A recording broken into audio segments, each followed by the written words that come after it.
All right, hold up. I gotta take these off first before we talk about them. But just know, fantastic. Yeah. So this is the On Cloudtilt, and this may be the most comfortable shoe I've ever worn. Let's get into it.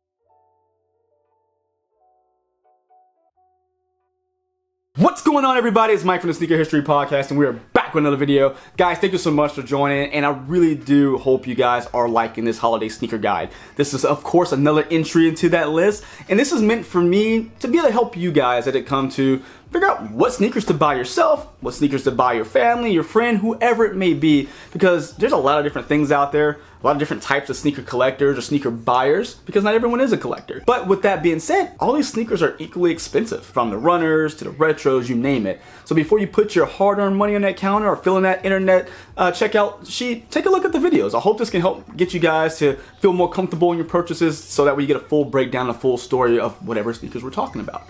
And today, I think the sneaker we're looking at is going to really be a convergence or an intersection for every type of sneaker lover, because this sneaker is futuristic looking, it is comfortable, it has become more and more popular. So all those, your hype beasts, people looking for comfort, people looking for that new tech, I think it brings them all together, because this sneaker does it all. And this, and I will warn you, this is not recency bias. I wear a lot of shoes, I see a lot of shoes on a daily basis, and this one stuck out to me as literally the most comfortable shoe I've put on in a very, very long time. And today, guys, we're looking at the On Cloudtilt. Now, first things first, shout out to the On family for sending this pair over. Really do appreciate you guys for, getting an entry into the holiday sneaker guide. This is super helpful, because On is a big, growing brand that people are flocking towards.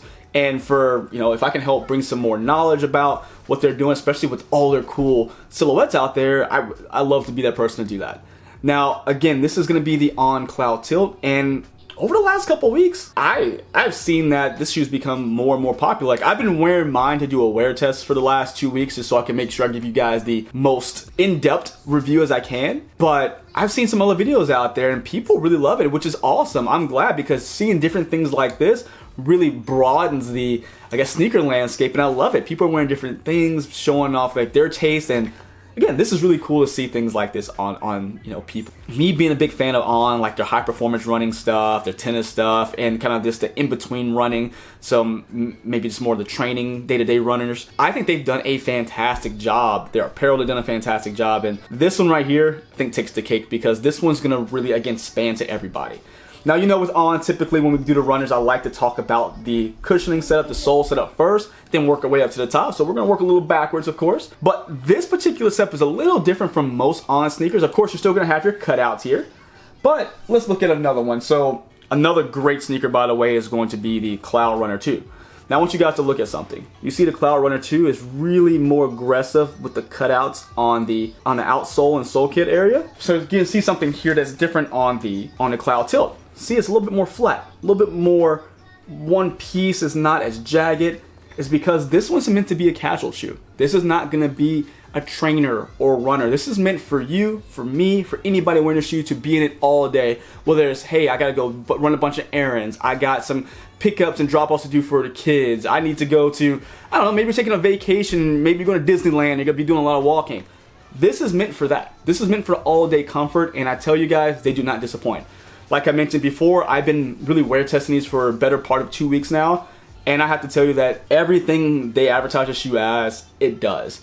And I know nothing's perfect. I'm sure someone can find a drawback somewhere, but this is as close to perfect as I've seen. And again, I've been wearing lots of runners probably as of late. My retros have been taking a little bit of a back seat, because I'm looking for something comfortable as I'm in and out, up and down a lot. Now, with this particular sneaker, they still do use the Helion high performance foam that we get in all the sneakers, all the runners, but they take it and put it into this Cloud Tech phase setup. So it's gonna be a bit thicker. So we'll look at, again, side-by-side comparison of the Cloud Runner 2.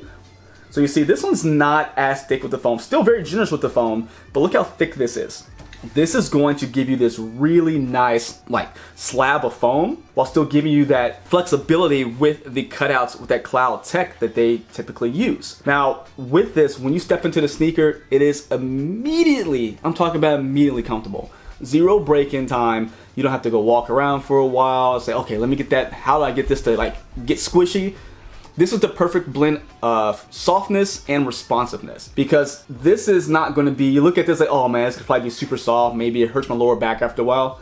They found the perfect sweet spot so that way you're not getting that too soft, but you're getting soft enough to feel like, oh man, this makes a big difference. And I like that. And again, always love the Cloud tech. I love how different it is. You have the cutouts, which do serve a purpose, because you're gonna get, not only do you get the responsiveness from the Helion foam, but with the cutouts here is going to provide some responsiveness when you drop down your weight. You'll be able to spring back up a little bit, and again, get a little bit more energy return, because this does not have a carbon plate. These cutouts are going to provide the energy return along with the foam they're using, so that we're going to get that set up. Now, with this particular colorway, we're going to be looking at a kind of this off-white cream midsole area, but when we get to the outsole, it's going to be that same, but we're going to have some, of course, heavy-duty areas with more of the rubber here done up in red, some of the On branding. You're going to have the Helion exposed foam here, and more of that high wear area of protection with the red rubber on the heel. So again, I feel like that's probably the most important part of the sneaker. That's why I could start there when it comes to the On, the sneakers and their brand. But let's move on up. Now the sneaker is going to be done up in, of course, more of a knit style upper. This is going to be mostly recycled. I want to say 90% of the sneaker is recycled. So double check me on that. I'm pretty sure. I'm looking at the look at the information too, just make sure I don't forget anything. But I want to say 90% of the material is recycled. And something else they're doing that is trying to be more eco-conscious and eco-friendly. It's called dope dyeing, which I had never heard of, and I thought it had a really funny name. I thought it was a typo. Heard dope dyeing, I'm like, they mean to say something else, but it is actually a thing. And I looked it up before I did this video so I can provide the most high-level explanation of it, because I'm sure I'm still missing something. But from my understanding, is dope dyeing is when you take the material you're going to be pulling yarn from, you dye it as a whole, so that way you're not using as much dye, really reducing your carbon footprint. So that way you can, once that material's dyed, you can start pulling yarn from it, it's already dyed. And that's my understanding of it. For anyone experienced in that area, if I have missed anything or maybe I've oversimplified that, let me know in the comments. I am completely okay being taught something new, because this was new to me and I love having that knowledge just in my back pocket if it ever comes up again. So that's what my understanding with the dope dyeing is. Now with this color, what do they call this color? I got the box right here. We have our rock and sand. So this is going to be a gradient, which I love how they do the gradients on the Cloudtilt. It's just a really cool look. So as you'll see from the bottom here, we have our toe box here. It's going to be a thicker knit, but it's going to be that sand color. And it's going to slowly have a gradient to the stone color. We're getting closer to the eyelet area. So I love that. It's just a good look, I think. It's not just this bland, oh, all gray, all black, all white. They put some character into this, especially with it being this, almost a one-piece knit upper. That gradient adds a depth. And that depth gives the shoe more character, makes it look better on foot. And then, that's my opinion. You guys let me know what you feel about that. Now, of course, you're going to have your On branding here, right there on the toe done up in gray. So something I realized, people call these sneakers the QCs because just the way they create the On logo. But it is On. You have to, it's more of like for the top down view. So when you look at that, it's more like for your views, you look down to the shoe, because again, you're going to have the On here, so O-N. So I've heard a lot of people call it QC, and I thought it was funny. I'm like, what did he mean? But then if you look at the shoe from the side, it does look like it says QC, and I just thought it was funny. But anywho, now as we get to the eyelet area, we're going to have the bottom eyelets are actually knitted to the shoe, which is going to be kind of this rope setup, which is going to give you some lockdown around the front. But again, this is not a performance runner, so we don't need as much lockdown, but you still want to have a secure foot as you're walking in the shoe. We're going to get up, of course, we're going to have our fuse-backed eyelets here that are going to be done up in really thick knit, so that way you're not ripping through the eyelet area. Now the best part about this shoe, and I didn't know this until I actually pulled the shoe out of the box, because I was wondering, like, who in the world thought it was a good idea to knot the laces right here? Like, what is that doing? But this is not your traditional lace setup. Guys, these laces are elastic. They're not, you don't tie these. This is basically a slip-on shoe, which made this even better. I mean, of course I can tie my shoes, but when I'm just trying to jump out the house, get in the car and go, I can literally just put my foot in this bad boy and move along. And it's cool because it gives you still the same security of having laces, because these are gonna give you some lockdown here on the top of your foot. But all I do is open this bad boy up, put my foot in, good to go. And these are generally easy to put on. It still has kind of a half tongue, because it's still mobile. So I have a mobile tongue here, done up in that stone gray we have our On branding. But it is going to move into a booty type system once you get about 3 eyelids down. It connects into a booty, so that way you put it on, pop it open, slide your foot in, good to go. Only thing I would recommend for this shoe is a pull tab on the ankle. That'd be the only thing I recommend. I think that'd make it a little easier to put on. And again, we talk about things not being perfect. That is literally the shoe, I think, is 99.9% perfect. I think that pull tab on the ankle will make it 100% perfect. But again, that's just a me thing. It is what it is. I'm sure it's still easy. It's not like it's hard to put on, but I just that one little item would have made it better. Now, traditionally with On, I've always noticed this. They have a really different type of ankle collar. A lot of shoes have just a perfect kind of cup shape.